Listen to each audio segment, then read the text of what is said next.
Good evening. Good evening. You're welcome to another edition of Community Footprint. Welcome online. Adiremi, Toyin Balogun, Christine, Chidiokwe. You're all welcome to another edition of Community Footprints. Mixcam, it's good to see you. BC, good to see you this evening. You're welcome online to the second Instagram Live on Community Footprint. Welcome. Let others know that we are now live. We are on this second broadcast where we showcase the rich treasures within our communities. Wonderful treasures. How are you, I should ask, in fact? How have you been coping? How have you been doing? Hope you, the family, and all your loved ones are doing great. Well, we are doing great, and it's a pleasure to welcome you on board to another edition of Community Footprint. Let others know that we are now live. If they are not aware, send a message. Let them know that they can join us in this wonderful discussion. And I'm excited to know that there are enormous riches that are within our communities, treasures buried in there in different nooks and corners. And today we want to look at some of them.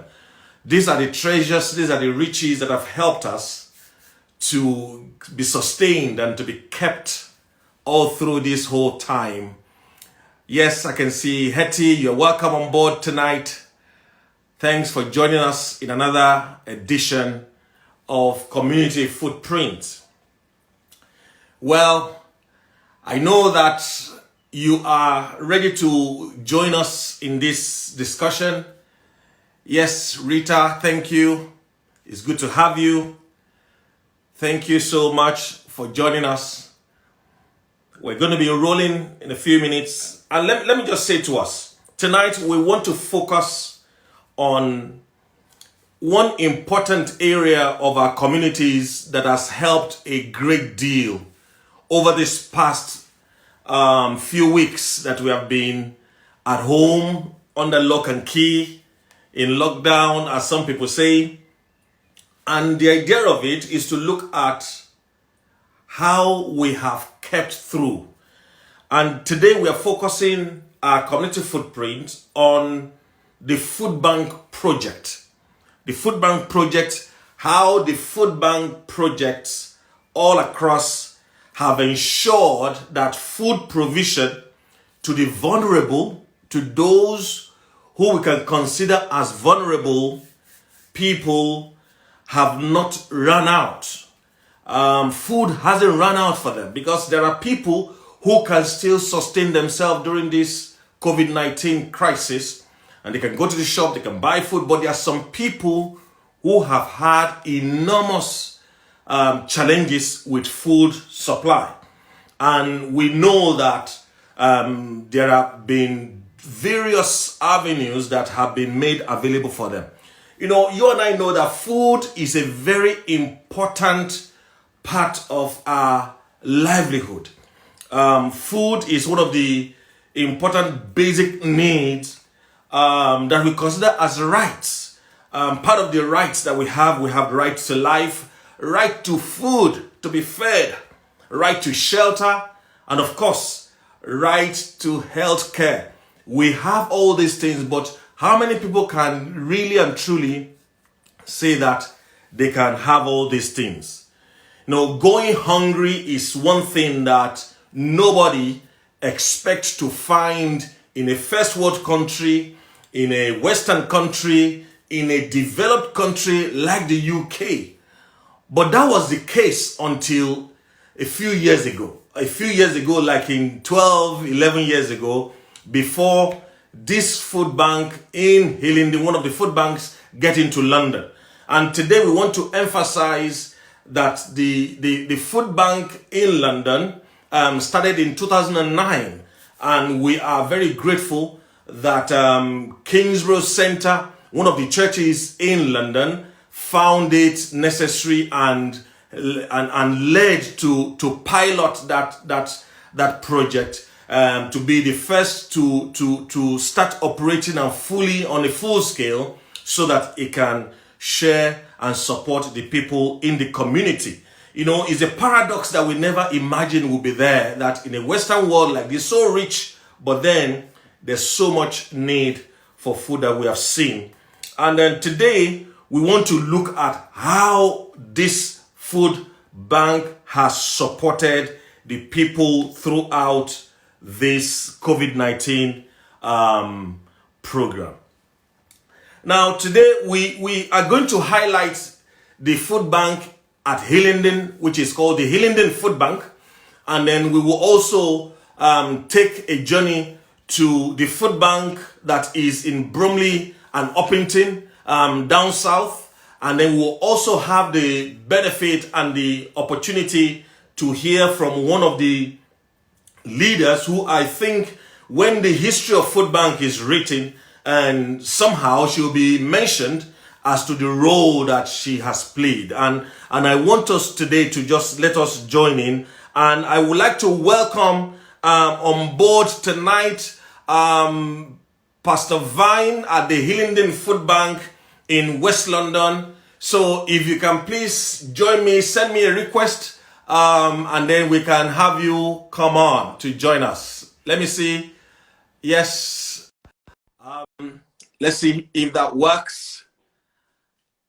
Yes, waiting for Adiremi to come on. Wow, you are on live. Okay, just have a wave to our audience who are watching us at the Community Footprint platform this evening.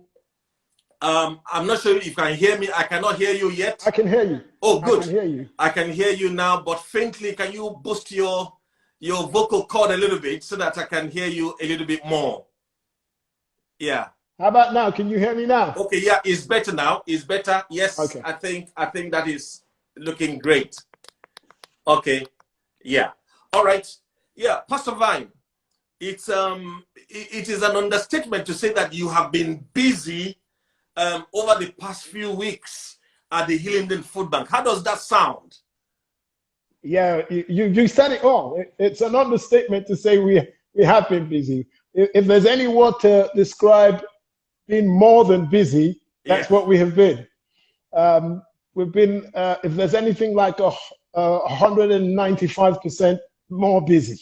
Oh, wow. That's how we have been. Well, one thing that we should say is that it's possible to be busy and not be having something positive doing. But one thing is that you told me that you've been busy, but with hard work, a lot of results is being coming to bear, isn't it?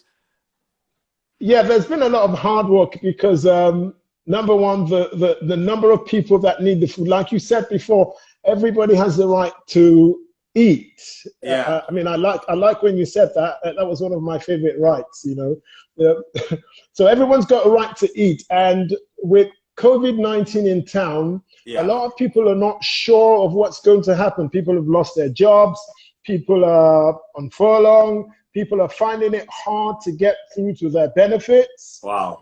The children are at home. There's nothing to feed them. And there are loads of people with different situations, situations like that. And so the only thing that the people get to do is to resort back to the food bank. Yeah. So, okay. And that, go on.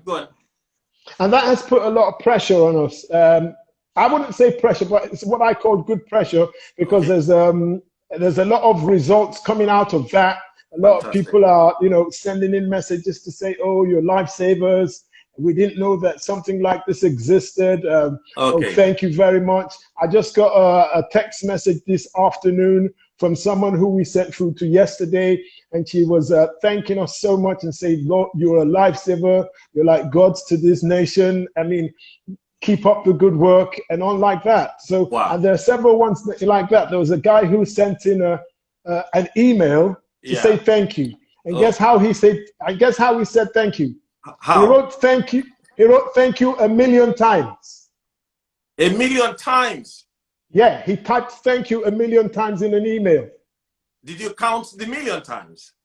I couldn't count everything anyway. I got tired at one point. Okay. Because all it right. was too.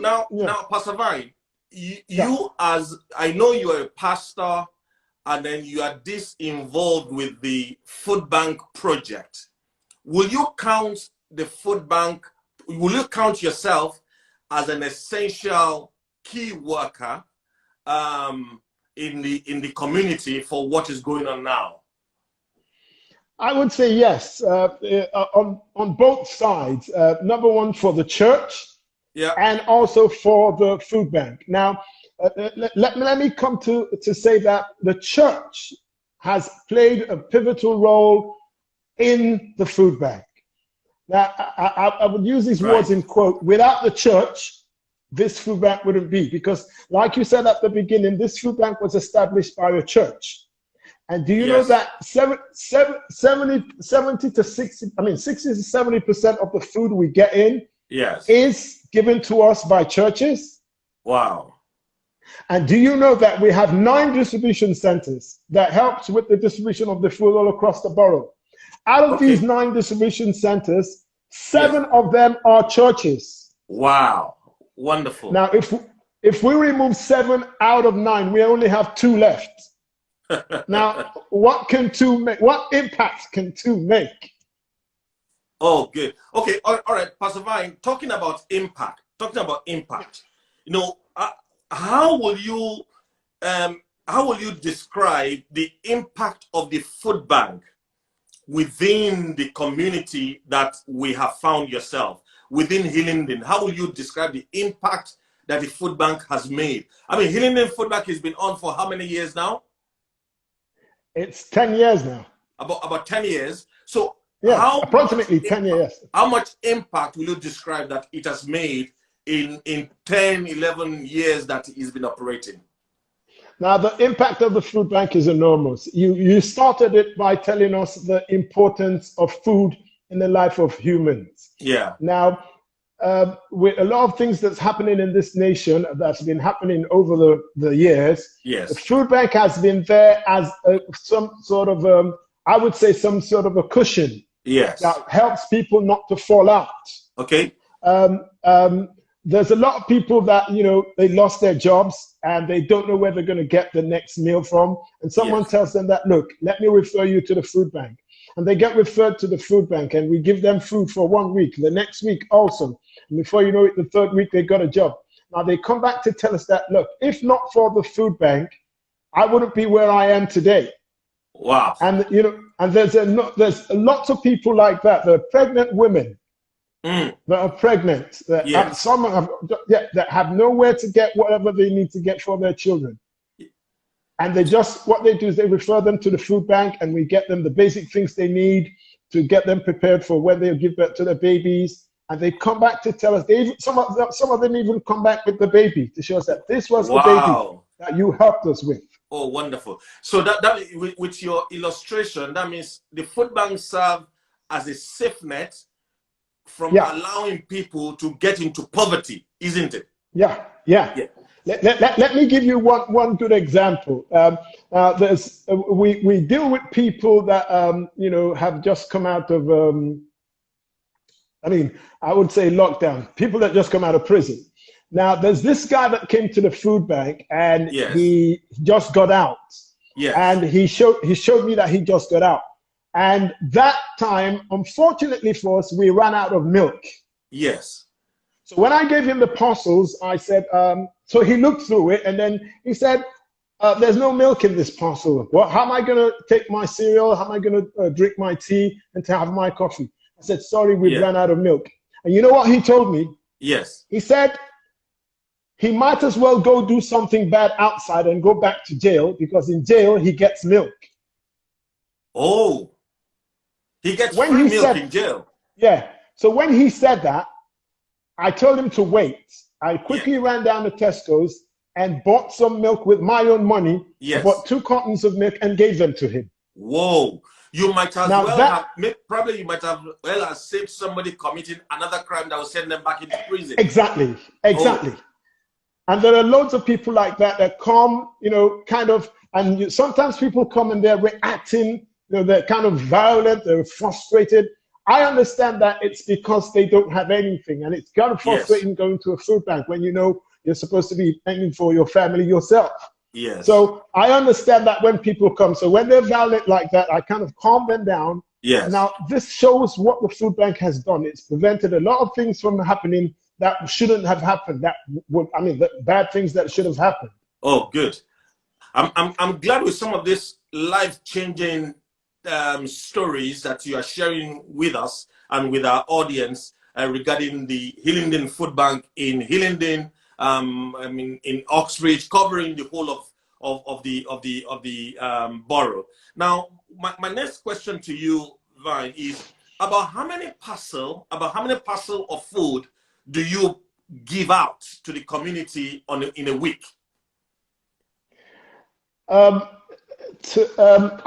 will gauge it by the number of people that we reach out to, because if we're Okay. about to count the number of parcels, Yes. we'll have to start counting and doing a lot of calculations at the moment. But let's Okay. go by the number of people that we give food out to. Okay. Now, go on. Typically in a year, Yes. when there's no COVID-19, we reach out to between 7,000 to 8,000 people Whoa. in a year. Okay.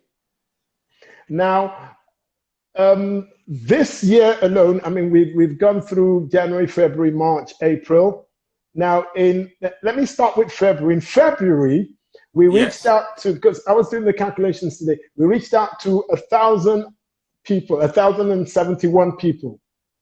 That was in February. That's in February.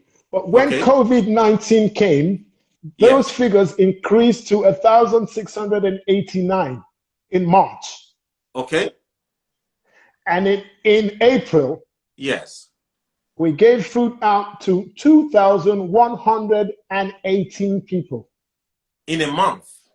In a month. That's in April. This April that just went by. And then if I try to look at what you're saying 2,000, is that 2,000 people or 2,000 bags of food? No, that's people. If we're going to count the bag, if we're going to count the bags of food, we need to multiply that by 2. Okay. Because we give 2 bags to every single person. So let's assume this is just single people. Now, we're not going to the couples or the families yet. Okay. But let's assume this is just the single people. So multiply that figure by 2. That means you have which is what I'm saying. Which is what I'm saying, because I'm trying to do a quick calculation in my head. If you look at 2 people, so for people, if you say 7,000 or 1,000, I mean 2,000 in April, that means 4,000. But when you go to families, in a family of 4, you're talking about 4 people. So are you going to multiply that by 4? Yeah, definitely. Because so we that give means each that family. when we're talking about people, that means we're talking about a lot more in thousands when you talk about people, isn't it? Oh yeah, definitely. Wow. Okay. All right. Now, is it possible for us? How about your volunteer strength? How do you get your volunteers? How have volunteers been useful to you during this time? Everything about the food bank actually runs on volunteers.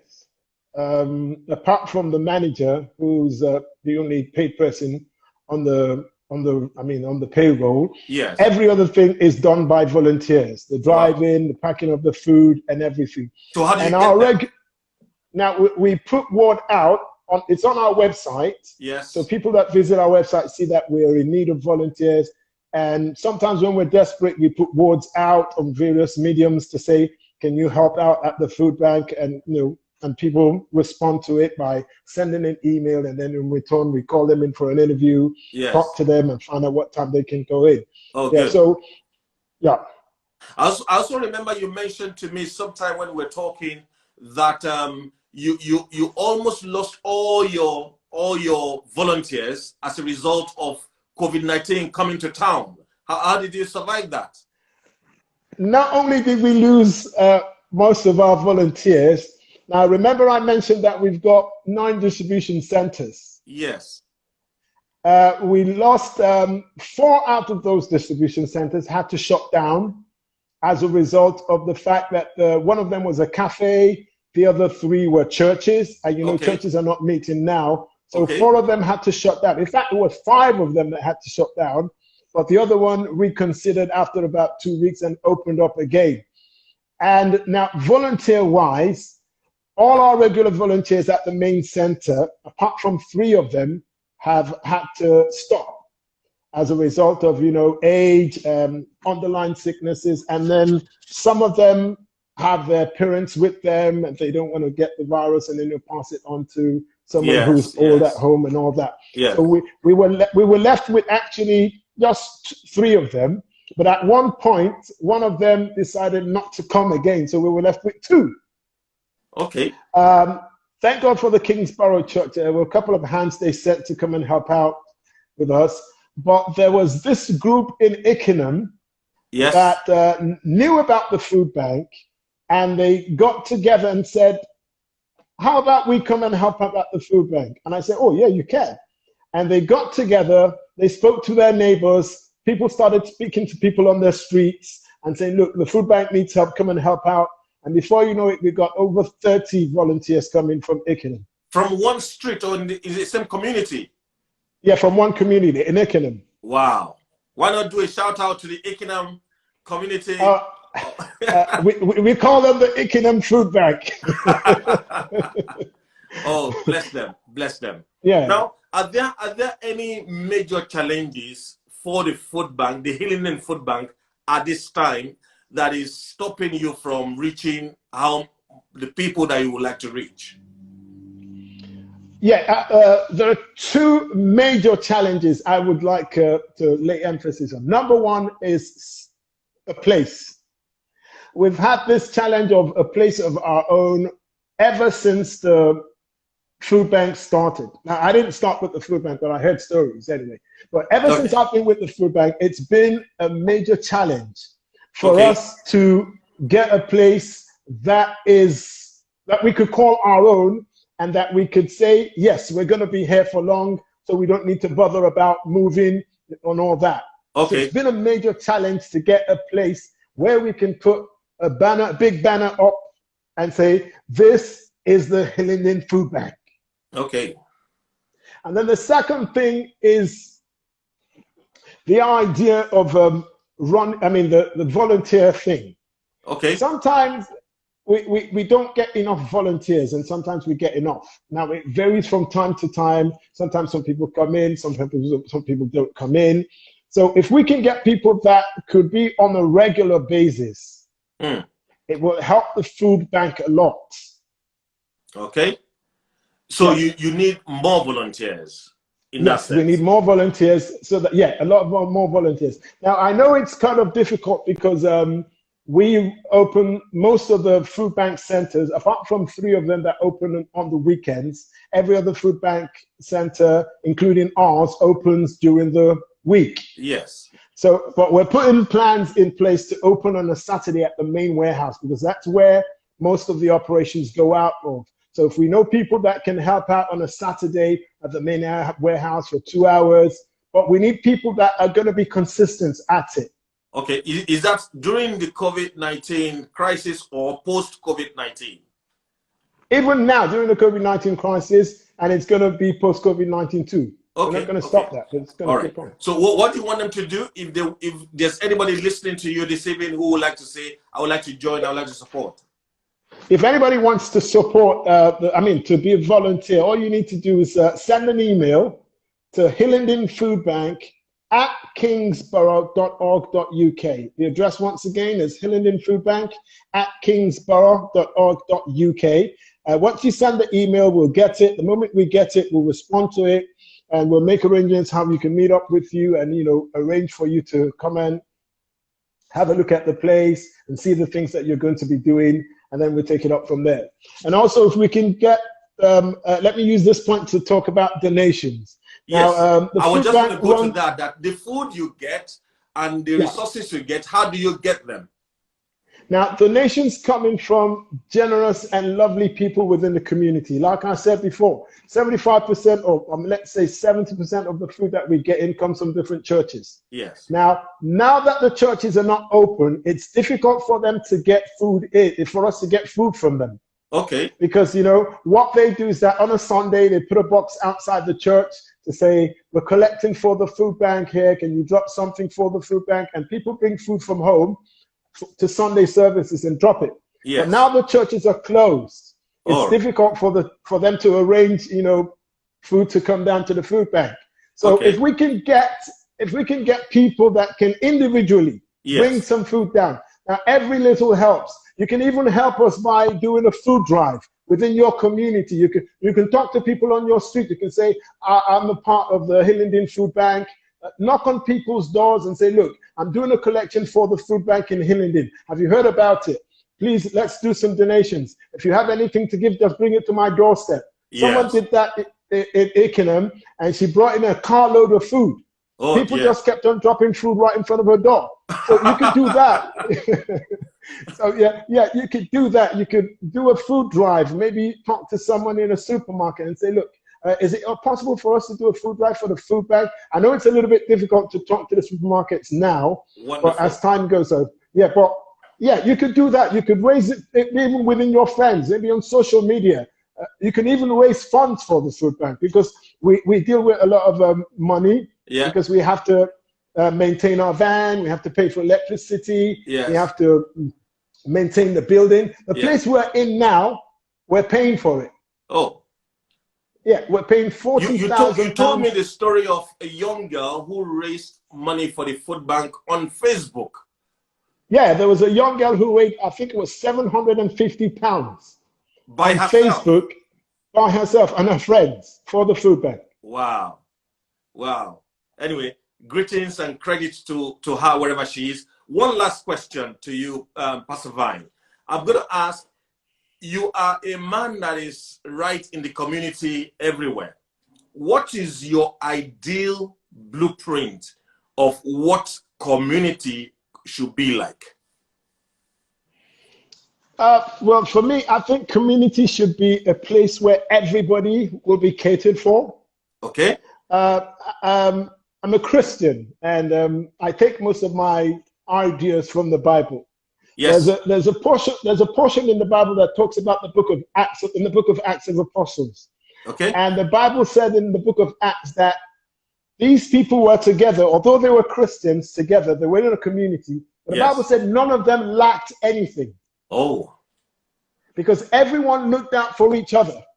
It was so good. It was so good to the point that some people had to sell some of their properties in order for them to cater for others. Oh. So my idea of an ideal community is where we look out for each other.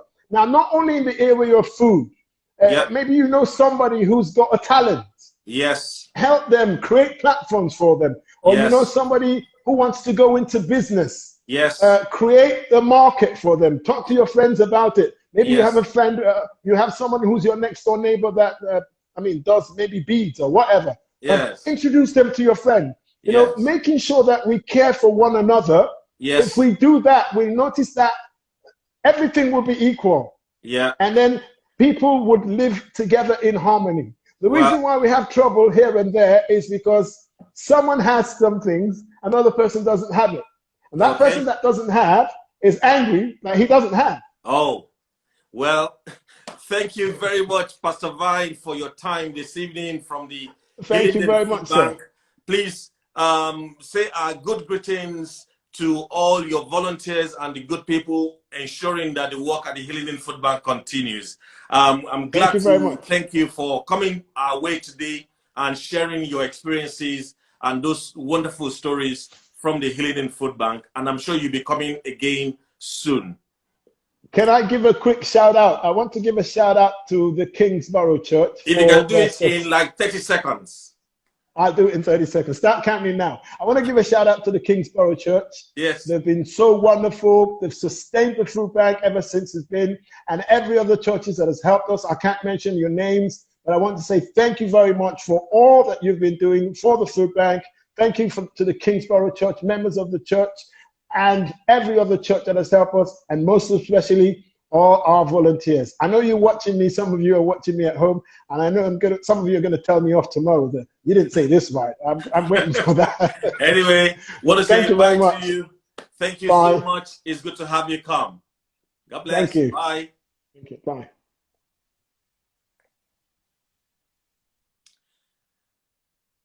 Well, thank you to Pastor Vine at the Hillingdon Food Bank. We're going to go south now, and I'm going to be welcoming Robin from the Bromley and Uppington Food Bank to join us and come to share with us some of the beautiful things that they are doing at Uppington down south.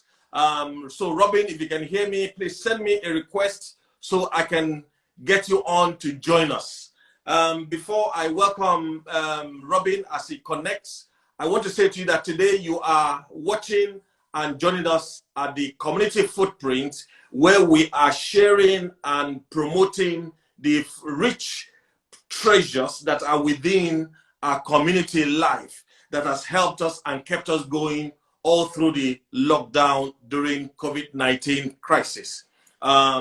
If you're there, Robin, just scroll to the beginning of the year. I can see you coming. Good. Robin, where? You're welcome.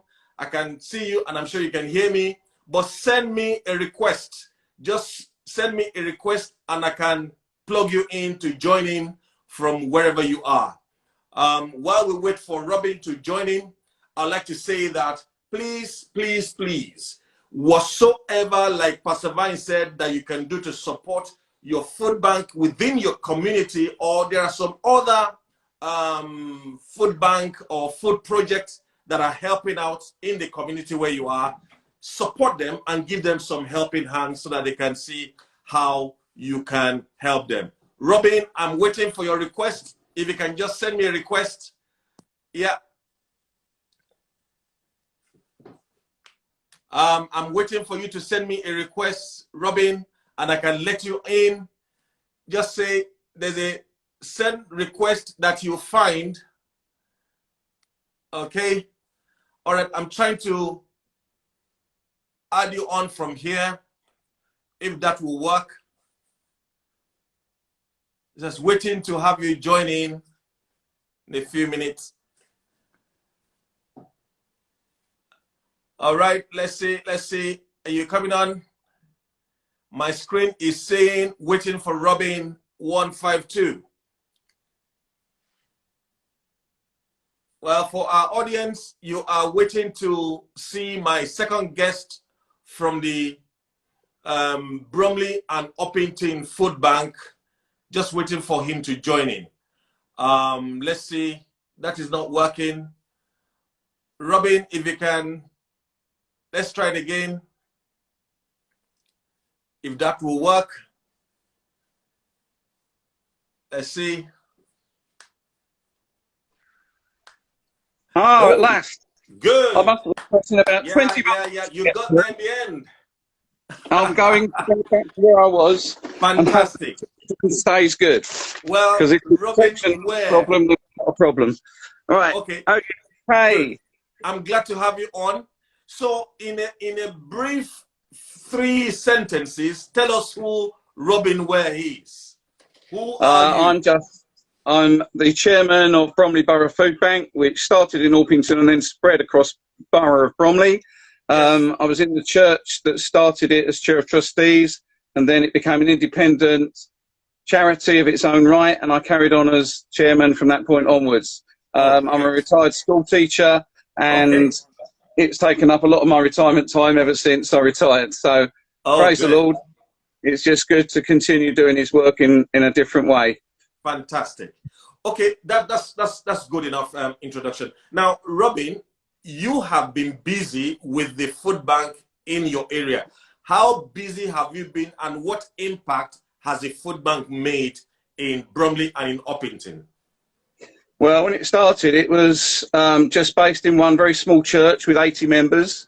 The council let us have a shop free, and we had not a lot of people coming, but it was a regular thing that people in the church staffed, and we just did collections at supermarkets every so often.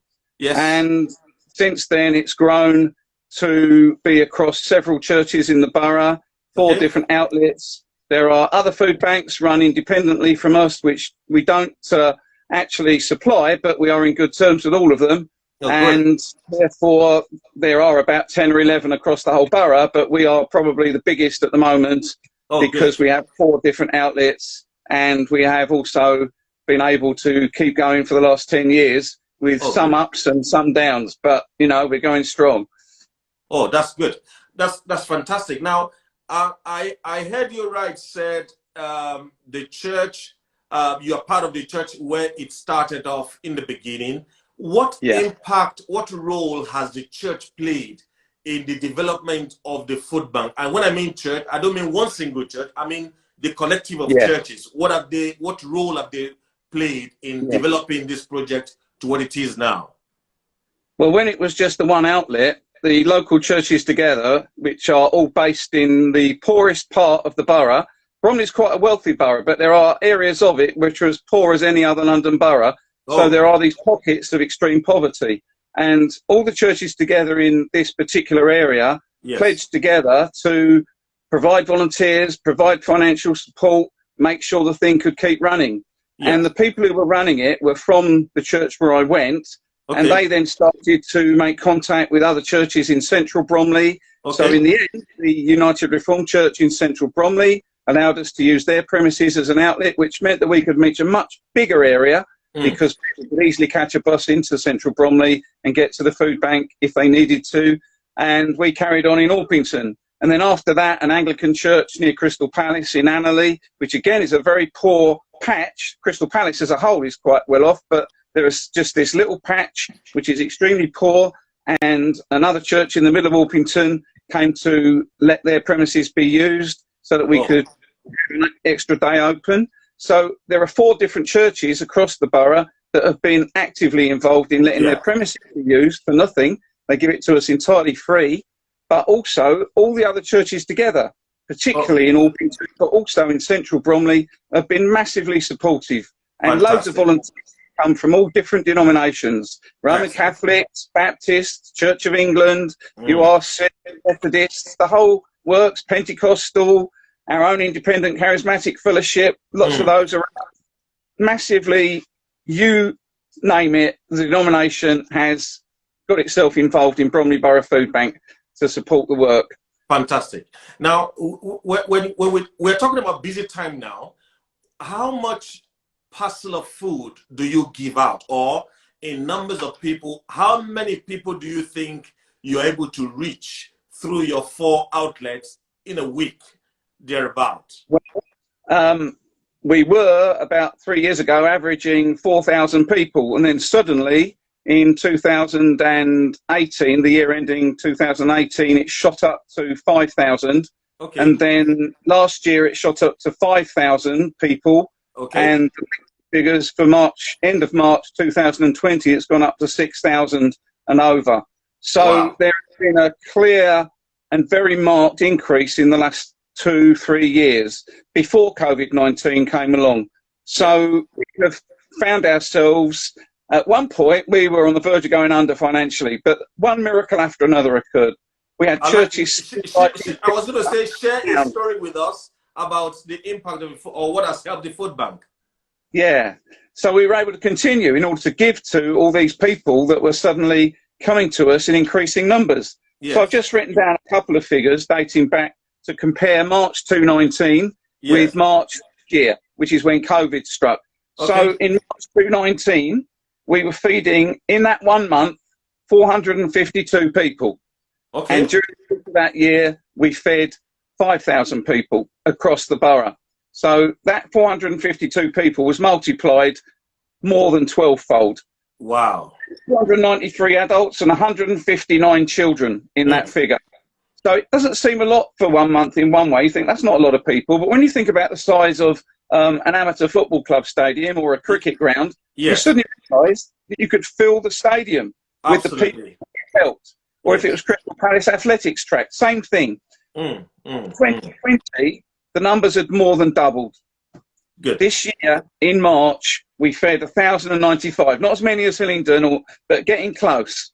And that is a 140% increase on the year before for the month of March alone. Yes. 140% increase in the space of 12 months. Excellent. And of course, that was to some extent due to COVID-19, suddenly people being put on furlough, suddenly people not having the same income, suddenly people being out of work, having to apply for universal credit and wait for it to come through more than ever, and so on. All right. Robin, we've got like 3 more minutes. What will you say are the challenges that you might be having now, and how could that be removed? If you can do that in 3 minutes, please. That's quite difficult. Essentially, we aren't badly off for volunteers. A lot of our volunteers, as with Hillingdon, stopped working for all sort of reasons, mainly because they were over 70 or they had relatives who were on the risk list. Yes. But others came in to fill the void from all sorts of different backgrounds. Some people on furlough, some people had been there on a reserve list and filled the shoes of others, and so on. So actually, volunteer-wise, we're very well off at the moment, although I hope the Minister doesn't shoot me for saying it, because you never know when you might have to fill another void. On top of that, we have been benefiting enormously from the aid given to us by the council, who have given us a huge warehouse, which we've got until at least the end of this year. After that, we're looking for another place to store all the food that's been coming in. But that's been an absolute godsend. And it's also with us to send huge amounts of food to other London food banks that are associated with Truffle Trust, because we get a load of deliveries from Tesco and Morrison's every week, one of each.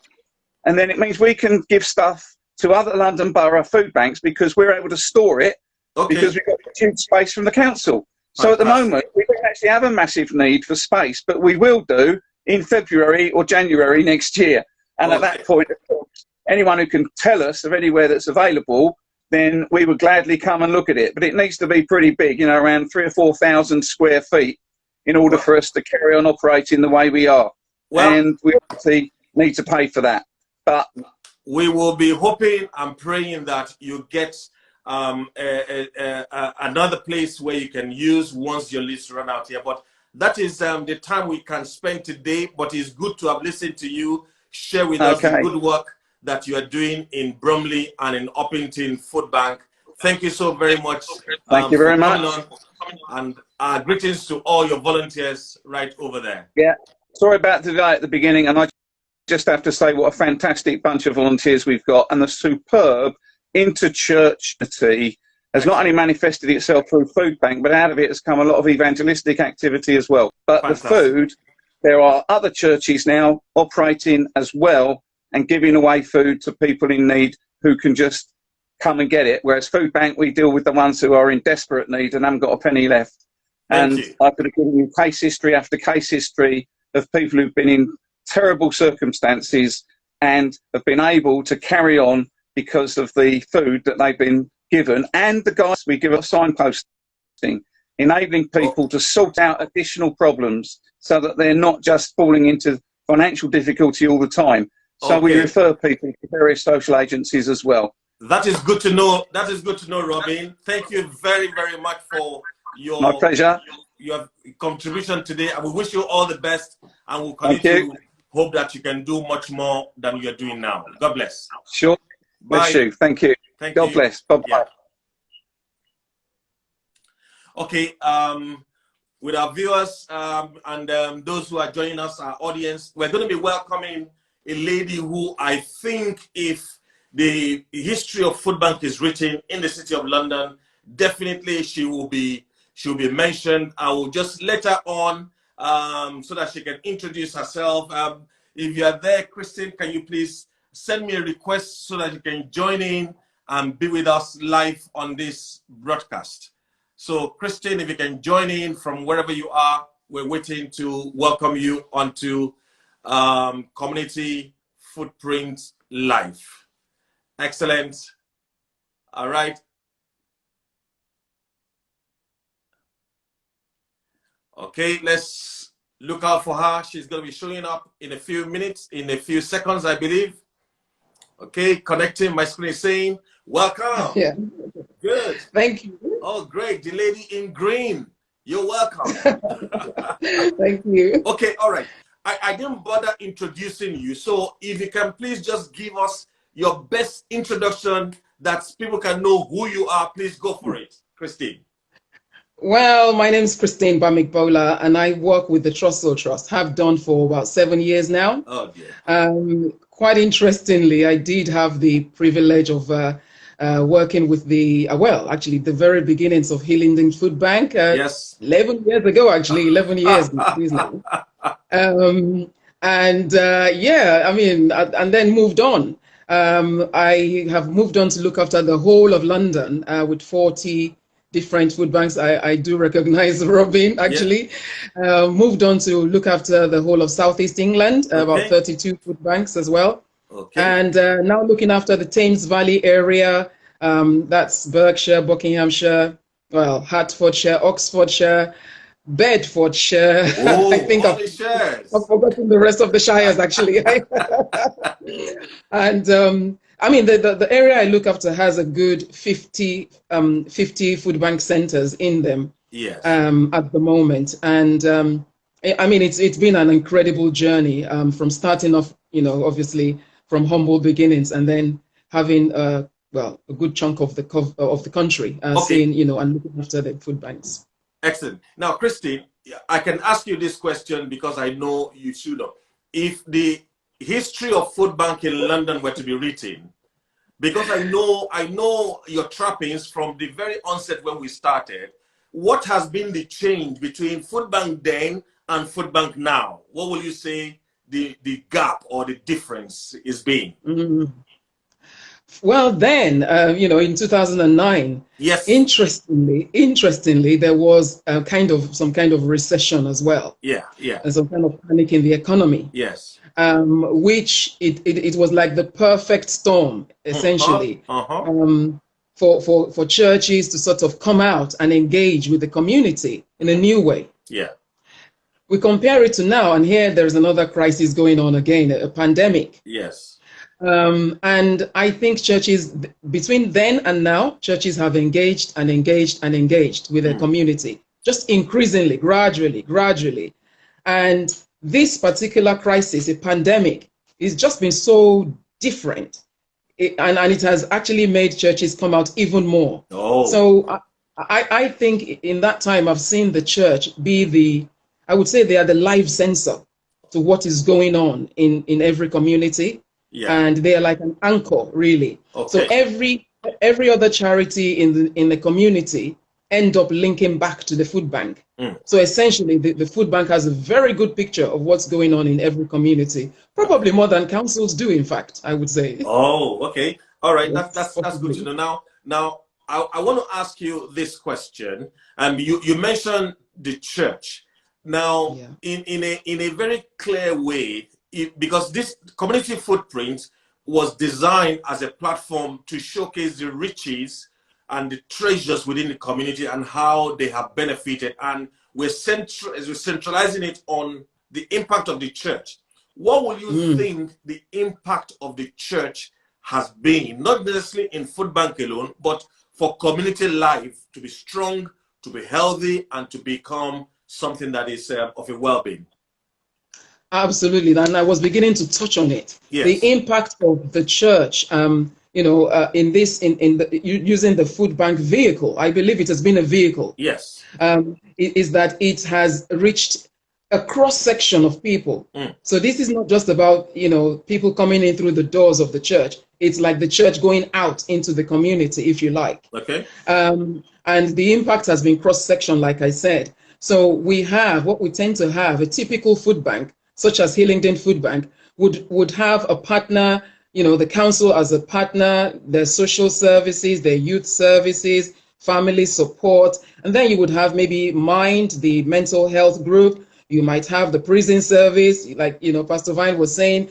You might have a debt center linking in. You might have legal center reaching in. So in the end, you realize, you know, drug and alcohol support, so many organizations, and also maybe the food bank would even do things like run skills events, career events. They will allow people to volunteer.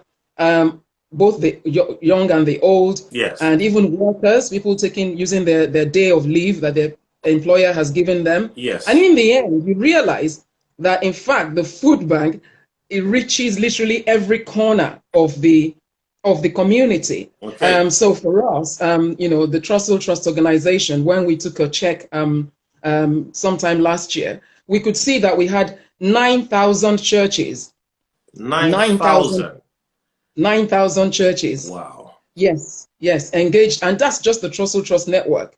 So like Robin was saying, there are independent ones as well. Other ones. So yes. that's probably another couple of thousand or so. So really the church is doing a massive work on this. So in that case, can I ask, what's a window of opportunity that presents to the church in showcasing what its official known goal and vision is, which is to show the love of God, to demonstrate it to their community and within their community, as we engage with the civic authorities, the institutions of the community? What window of opportunity is there to be explored by churches? There is a window of opportunity, but I would say that it's not a window that has been left idle, if you like. Okay. One of the amazing things about the food bank, the Trussell Trust food banks, is that people come in, and there is a conversation with them. Okay. What that does is that sometimes people just want someone to talk to. And here we are in the Mental Health Awareness Week. Sometimes it's just the fact that there's no one to talk to, no one to tell the real story. Yeah. And the food bank has, used that opportunity, because when people come in, and if we're saying most of them are at churches, many a time a lot of those volunteers are also Christians, but they don't have to be. Yes. So what that means is that people are listening to those people in need. Yes. Once they have that conversation, and it shows them that someone cares. And what we find is that people's faces get lit up. It's like they see a sense of hope again, that there is hope, there is going to be hope.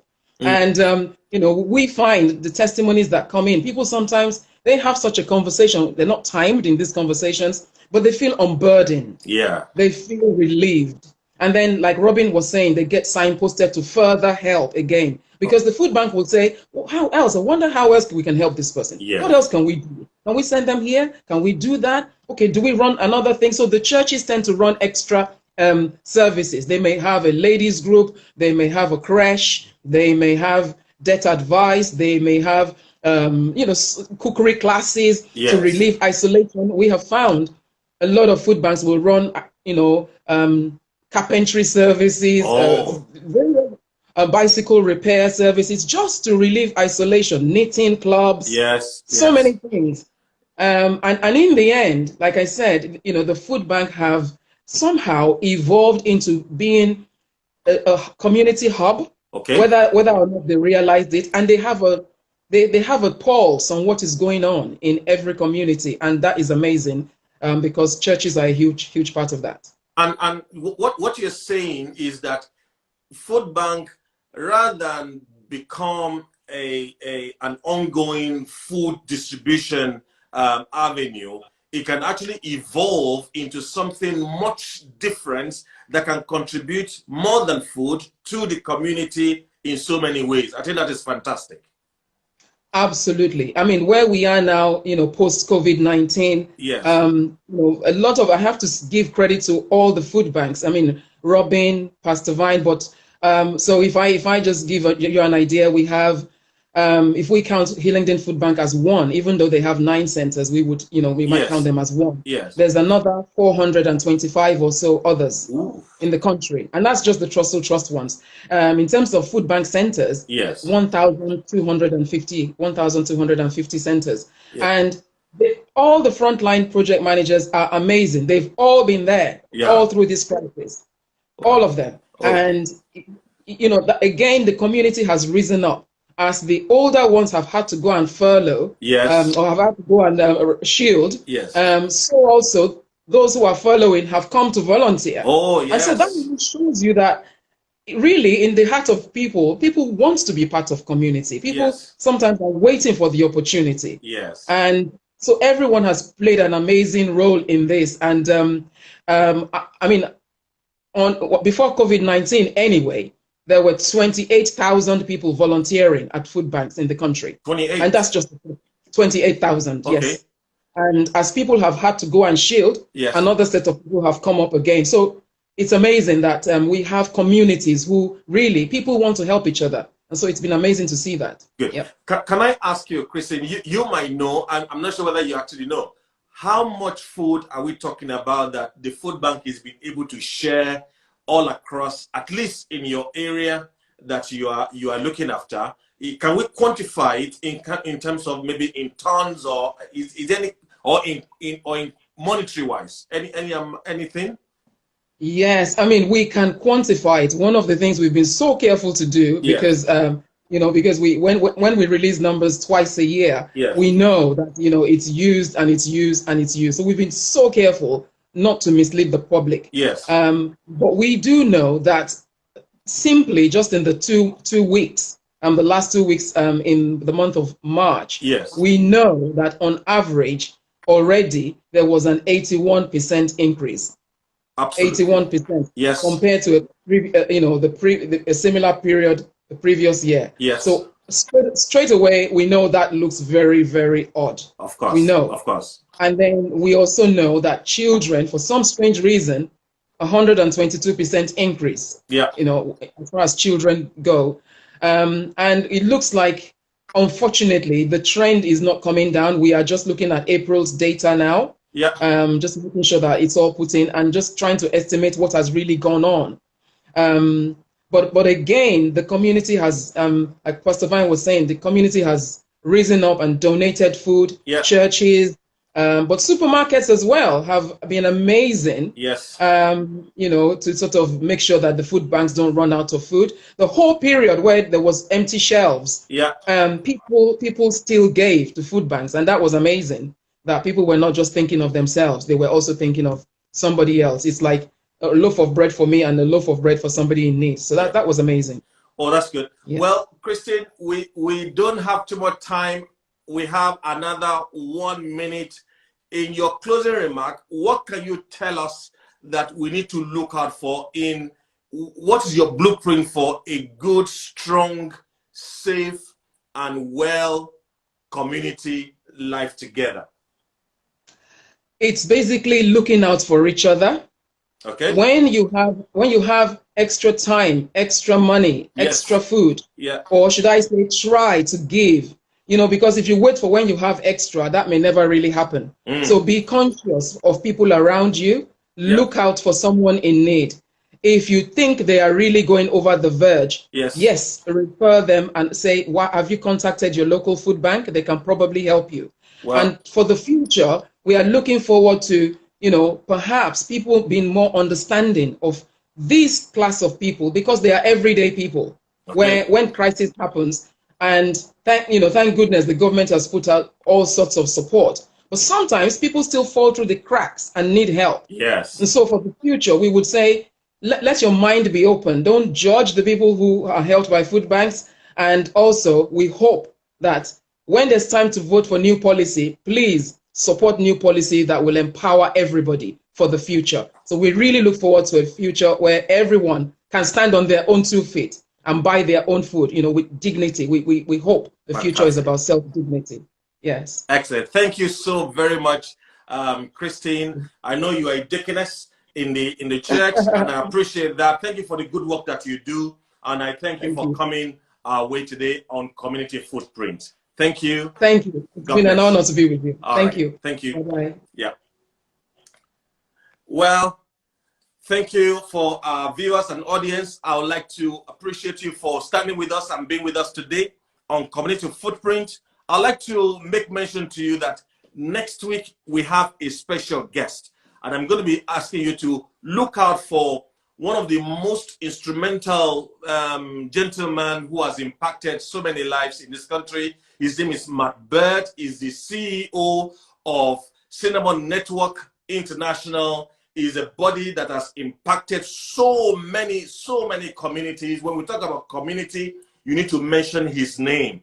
He's going to be with us live on Community Footprint on Tuesday, 26th of May 2016 at 6 p.m. Look out for Matt Bird, and I will be joining you then. Thank you for coming today. Bye. Have a good evening.